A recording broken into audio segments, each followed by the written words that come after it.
सीतांशुशोभितकिरीटविराजमानम् फालेक्षणानलविशोषितपञ्चबाणम् नागाधिपारचितभासुरकर्णपूरम् वाराणसीपुरपतिं भज विश्वनाथम्।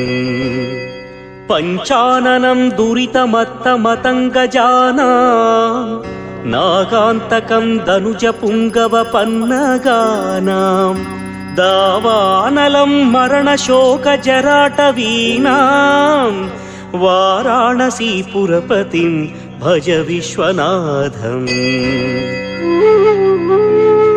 तेजोमयं सगुणनिर्गुणमद्वितीयम् आनन्दकन्दमपि राजितमप्रमेयम् नागात्मकं सकलनिष्कळमात्